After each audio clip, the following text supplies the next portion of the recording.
بسم اللہ الرحمن الرحیم۔ تاریخ تبریز جلد نمبر 2 قسط نمبر 8 میں خوش آمدید۔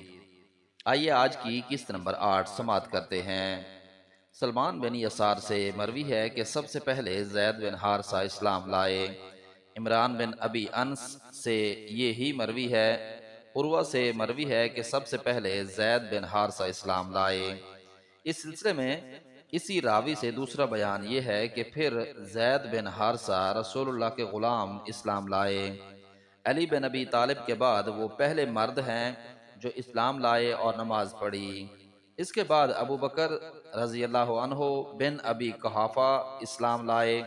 مسلمان ہوتے ہی انہوں نے نہ صرف اپنے اسلام کا اعلان کیا بلکہ اللہ عز و جل اور اس کے رسول کی طرف دعوت دینے لگے۔ ابو بکر اپنی قوم میں مقبول اور محبوب تھے، نرم مزاج تھے، قریش میں سب سے زیادہ ذی نسب تھے اور ان کے نسب اور اس کی برائی بھلائی سے سب سے زیادہ واقف تھے۔ تجارت کرتے تھے، با اخلاق اور مشہور آدمی تھے۔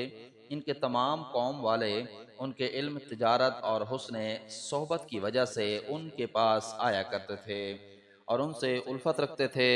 اسلام لانے کے بعد انہوں نے اپنی ان قوم والوں کو جن پر ان کو بھروسہ تھا اور جو ان کے پاس آ کر شریک مجلس ہوتے تھے، اسلام کی دعوت دینا شروع کی۔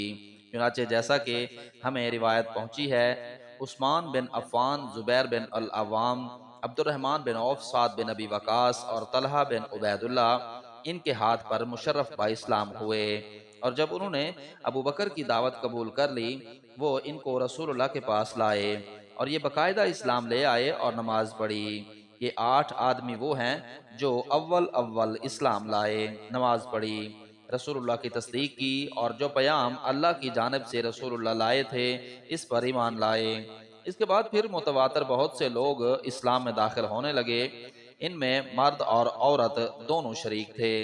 ہوتے ہوتے اسلام کا چرچہ تمام مکہ میں ہو گیا اور لوگ اس کے متعلق گفتگو کرنے لگے۔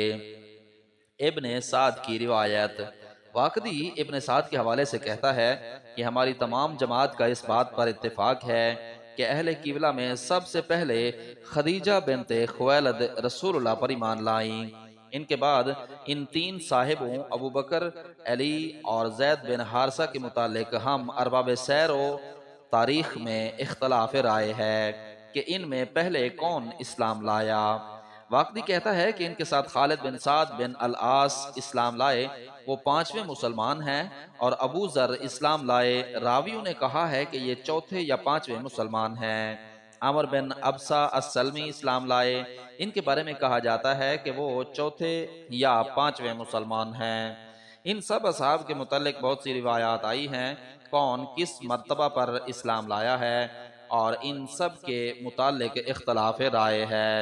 ابو الاسود محمد بن عبد الرحمن بن نوفل کہتا ہے کہ زبیر ابو بکر کے بعد اسلام لائے، اس طرح وہ 4تھے یا 5ویں مسلمان ہیں۔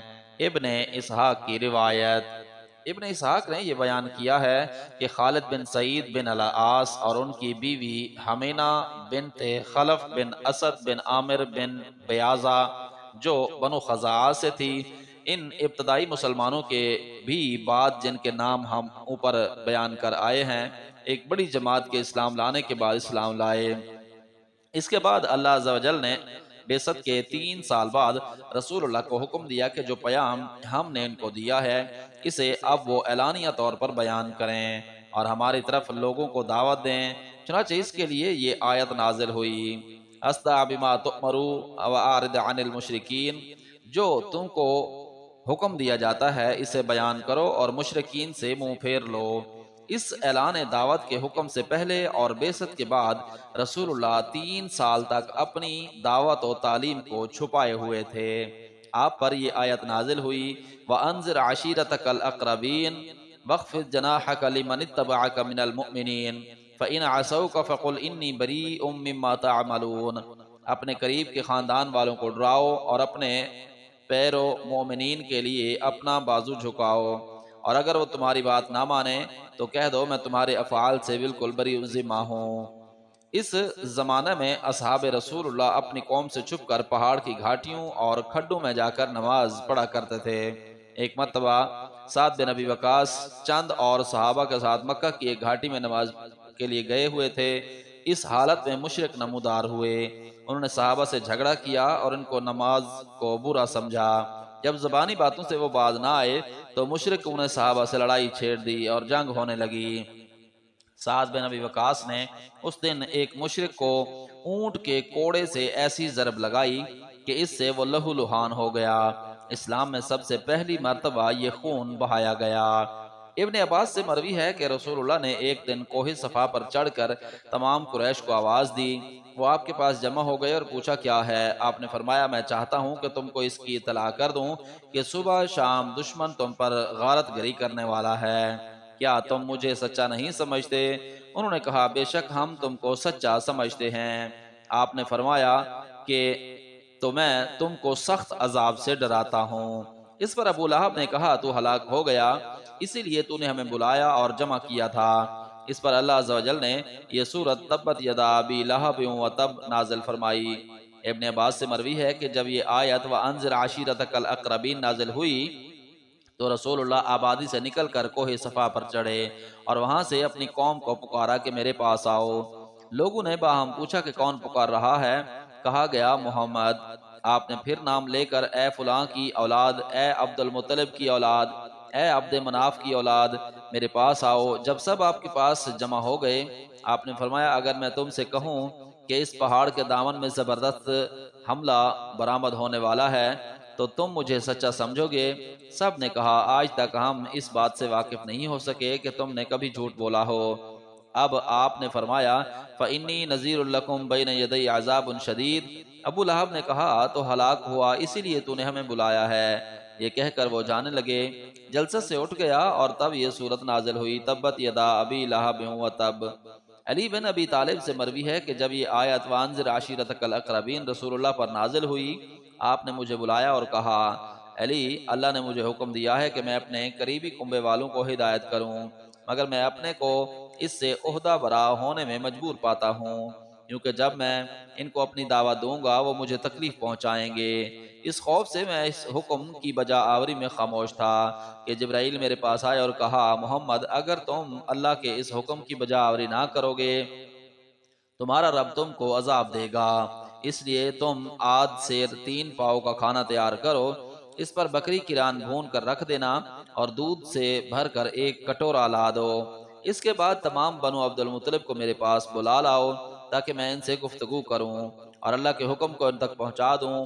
میں نے رسول اللہ کی فرمائش پوری کر دی اور پھر تمام بنو عبد المطلب کو جو اس زمانے میں کم و بیش 40 مرد تھے آپ کے پاس بلا لایا۔ ان میں آپ کے چچا ابو طالب، حمزہ، عباس اور ابو لہب بھی تھے۔ سب کے جمع ہو جانے کے بعد رسول اللہ نے مجھے اس کھانے کے لانے کا جو میں نے آپ کے لیے تیار کیا تھا حکم دیا۔ میں نے اسے لا کر رکھا۔ رسول اللہ نے اس میں سے گوشت کا ایک ٹکڑا اٹھا کر اسے اپنے دانتوں سے چیرا اور پھر اسے خوان کے کناروں پر رکھ دیا اور سب سے کہا بسم اللہ کر کے کھانا شروع کیجئے۔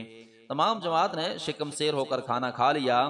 مجھے صرف ان کے ہاتھ چلتے دکھائی دیتے تھے اور قسم ہے اس ذات پاک کی جس کے ہاتھ میں علی کی جان ہے کہ جتنا کھانا میں نے ان کے لیے تیار کیا تھا ان میں سے ہر شخص اس تمام کو کھا جاتا۔ کھانے کے بعد رسول اللہ نے فرمایا ان سب کو دودھ پلاؤ۔ میں نے وہ کٹورا لا کر ان کو دیا، اسے پی کر وہ سب سیر ہو گئے، حالانکہ بخدا وہ صرف اتنا تھا کہ ان میں کا ہر شخص اسے پی جاتا۔ اس کے بعد رسول اللہ نے چاہا کہ ان سے گفتگو کریں مگر آپ کے بولنے سے پہلے ابو لہب نے کہا کہ عرصہ سے یہ تم پر جادو کرتا رہا ہے۔ یہ سن کر تمام جماعت اٹھ کھڑی ہوئی۔ رسول اللہ نے ایک لفظ بھی نہیں کہا۔ مجھ سے کہا علی تم نے دیکھا کہ اس شخص نے مجھے آج بات کرنے کا موقع نہیں دیا، اور سب لوگ چلے گئے۔ کل پھر اسی دکر کھانے کا انتظام کرو اور ان سب کو میرے پاس بلاؤ۔ حسب الحکم دوسرے دن پھر میں نے اسی قدر کھانے اور دودھ کا انتظام کر کے سب کو رسول اللہ کی خدمت میں جمع ہونے کی دعوت دی۔ جب وہ آ گئے آپ نے کل کی طرح مجھے کھانا لانے کا حکم دیا۔ میں کھانا لایا، آپ نے آج بھی وہی کیا جو کل کیا تھا۔ اس کی برکت سے سب نے شکم سیر ہو کر کھانا کھا لیا۔ پھر آپ نے مجھ سے کہا کہ ان کو دودھ پلاؤ۔ میں اس کٹورے کو لے آیا، اسی سے وہ سب سیر ہو گئے۔ اس سے فراغت کے بعد رسول اللہ نے فرمایا اے بنو عبد المطلب، میں نہیں جانتا کوئی عرب مجھ سے پہلے اس سے بہتر کوئی نعمت تمہارے پاس لایا ہو، اس میں دین و دنیا کی بھلائی ہے۔ اللہ تعالیٰ نے مجھے حکم دیا ہے کہ میں تم کو اس بھلائی کی دعوت دوں۔ تم میں کون اس معاملے میں میرا بوجھ بٹانے کے لیے آمادہ ہوتا ہے تاکہ وہ میرا بھائی بنے، میرا وصی ہو اور تم میں میرا جانشین ہو۔ اس دعوت میں سب کے سب ساکت و سامت رہے، کسی نے حامی نہیں لی۔ البتہ میں نے کہا، حالانکہ میں اس جماعت میں سب سے کم عمر تھا، سب سے زیادہ چھوٹی آنکھیں تھیں، پیٹ بڑا اور پنڈلیاں پتلی پتلی تھی، اے اللہ کے نبی میں تمہارا وزیر بنتا ہوں۔ رسول اللہ نے میری گردن تھام کر کہا، یہ میرا بھائی ہے، میرا وصی، اور تم میں میرا خلیفہ ہے، تم اس کی بات کو سنو اور جو کہے اسے بجا لاؤ۔ اس پر ساری جماعت ہنسنے لگی اور انہوں نے ابو طالب سے کہا، سنو، تم کو حکم ہوا ہے کہ تم اپنے لڑکے کی اطاعت و فرما برداری کرو۔ ایک مرتبہ ایک شخص نے علی سے پوچھا، امیر المومنین، آپ اپنے چچا زاد بھائی کے اپنے چچا کی موجودگی میں کیوں کر وارث ہوئے؟ انہوں نے کہا، سنو، 3 مرتبہ اس پر تمام حاضرین گوش برآواز ہوئے کہ کیا کہتے ہیں؟ انہوں نے کہا کہ رسول اللہ نے تمام بنو عبد المطلب کو پلاؤ اور چھاچھ کی دعوت دی، آپ نے ان کے لیے صرف ایک مد کھانا پکوایا تھا، تمام لوگوں نے خوب شکم سیر ہو کر کھانا کھایا اور پھر بھی وہ کھانا جوں کا توں باقی بچ گیا۔ اس کے بعد آپ نے فرمایا، اے بنو عبد المطلب، اللہ نے مجھے خاص طور پر تمہاری طرف اور عام طور پر تمام انسانوں کے لیے مبعوث فرمایا ہے۔ اس معاملے کے متعلق جو کچھ ہے وہ تمہارا مشاہدہ ہے کہ کون اس کے لیے میرے ہاتھ پر بیعت کرتا ہے کہ وہ میرا بھائی، دوست اور میرا وارث بنے۔ کوئی شخص کھڑا نہ ہوا، میں آپ کے پاس گیا، حالانکہ میں سب سے کم عمر تھا، مجھ سے آپ نے کہا بیٹھو۔ اس بات کو آپ نے 3 مرتبہ فرمایا، مگر ہر بار میں کھڑا ہو کر آپ کی طرف بڑھتا تھا۔ تیسری مرتبہ آپ نے اپنا ہاتھ میرے ہاتھ پر مارا، اس طرح میں اپنے چچا زاد بھائی کا وارث ہوا اور میرے چچا نہ ہوئے۔ حسن بن ابی الحسن سے مروی ہے کہ جب یہ آیت وانذر عشیرتک الاقربین رسول اللہ پر نازل ہوئی، آپ نے ابتہا میں کھڑے ہو کر کہا، اے بنو عبد المطلب، اے بنو عبد مناف، اے بنو قصائی۔ پھر آپ نے قریش کے تمام قبائل اور خاندانوں کو فردن فردن نام لے کر مخاطب کر کے کہا، میں تم کو اللہ کی جانب بلاتا ہوں اور اس کے عذاب سے ڈراتا ہوں۔ عبد الرحمن بن القاسم اپنے باپ سے روایت کرتا ہے کہ رسول اللہ کو حکم دیا گیا کہ جو پیام اللہ کی طرف سے ان کو ملا ہے اس کا وہ اعلان کریں، لوگوں کو اپنی تعلیم دیں اور اللہ کی طرف دعوت دیں۔ نبی ہونے کے بعد 3 سال تک آپ خفیہ طور پر اپنی تعلیم دیتے تھے، اس کے بعد اب آپ کو اعلانیہ طور پر تبلیغ کا حکم ہوا۔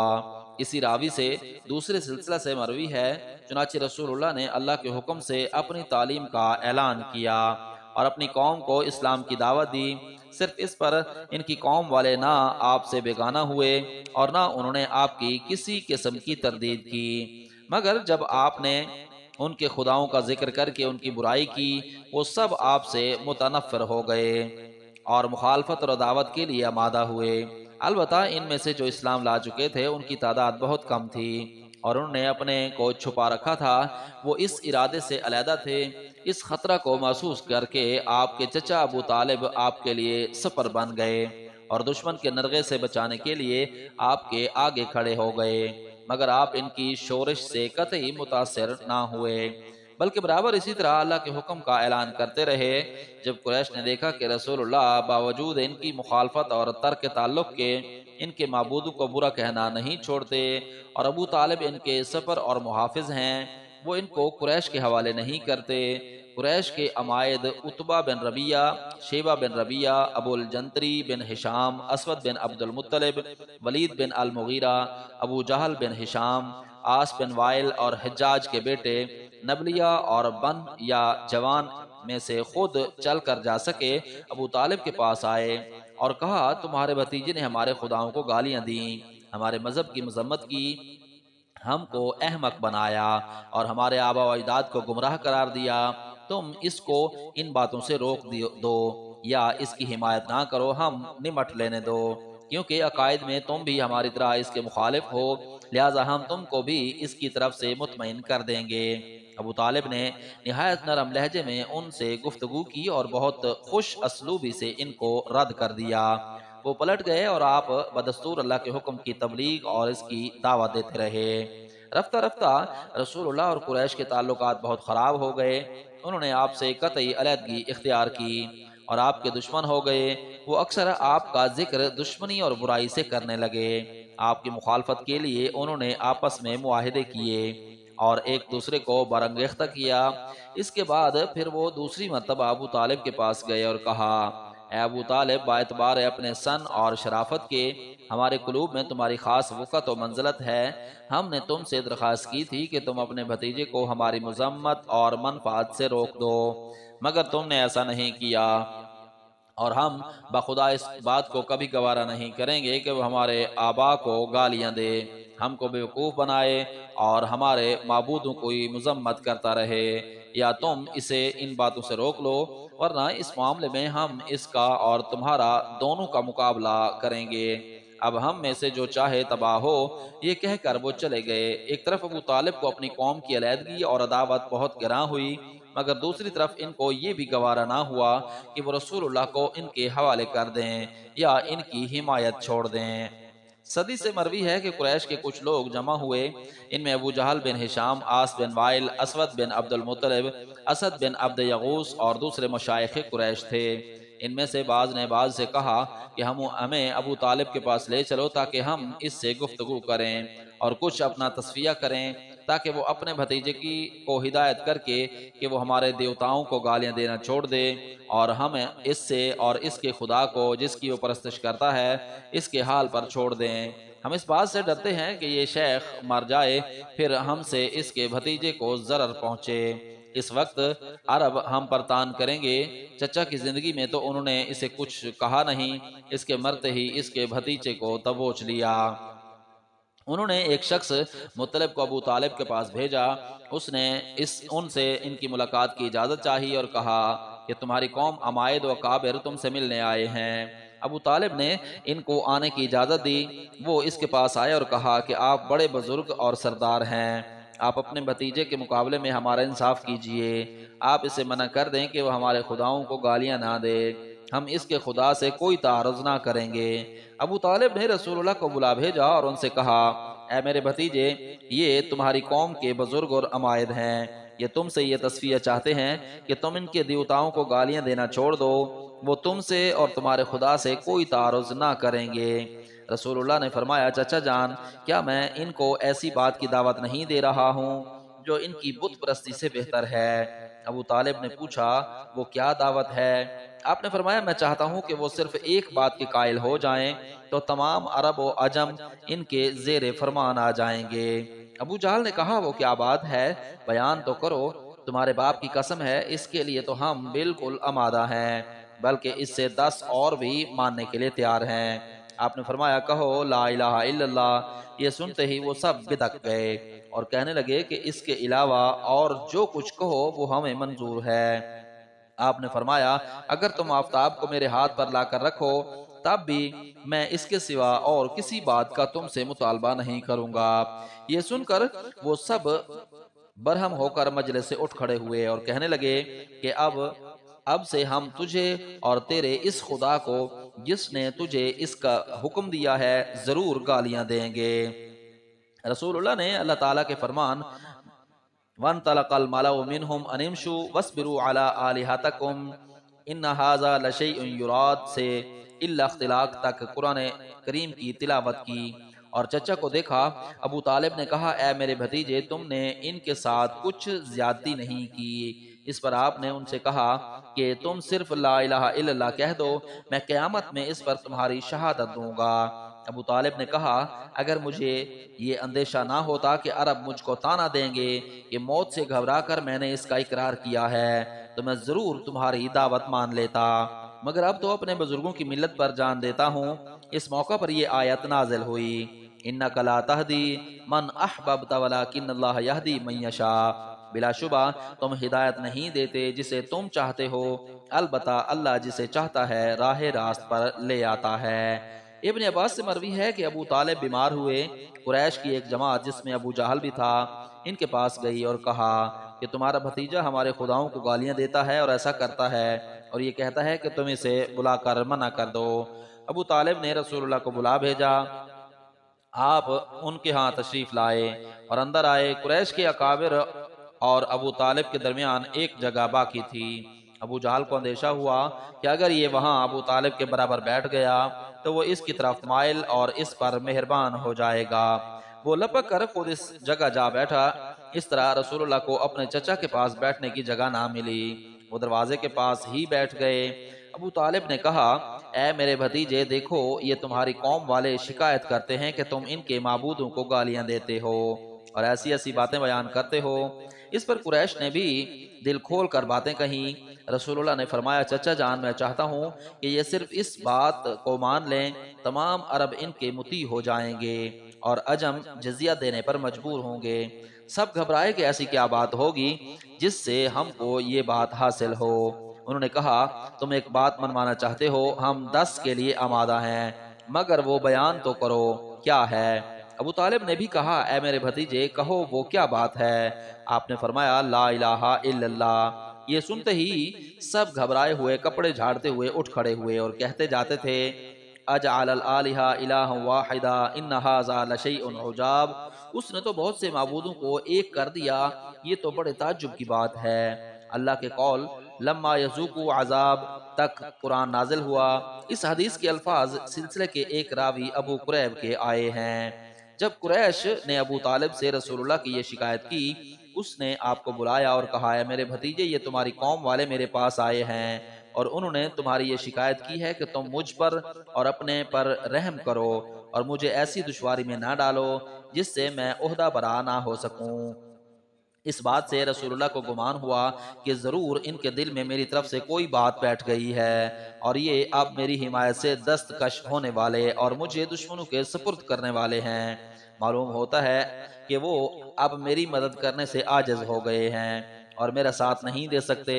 آپ نے فرمایا، چچا جان، اگر یہ لوگ آفتاب کو میرے داہنے ہاتھ میں، مہتاب کو میرے بائیں ہاتھ میں بھی اس لیے رکھ دیں کہ میں اپنی دعوت سے باز آ جاؤں تو یہ کبھی نہ ہوگا۔ اب چاہے اللہ مجھے کامیاب کرے یا میں اس سائی میں ہلاک ہو جاؤں۔ رسول اللہ آپ دیدہ ہوئے اور رونے لگے اور اٹھ کر جانے لگے۔ ابو طالب نے ان کو آواز دی کہ میرے بھتیجے میرے پاس آؤ۔ آپ پلٹ آئے۔ ابو طالب نے کہا، جاؤ، جو تمہارا جی چاہے کہو، بخدا میں کبھی کسی وجہ سے تمہارا ساتھ نہ چھوڑوں گا۔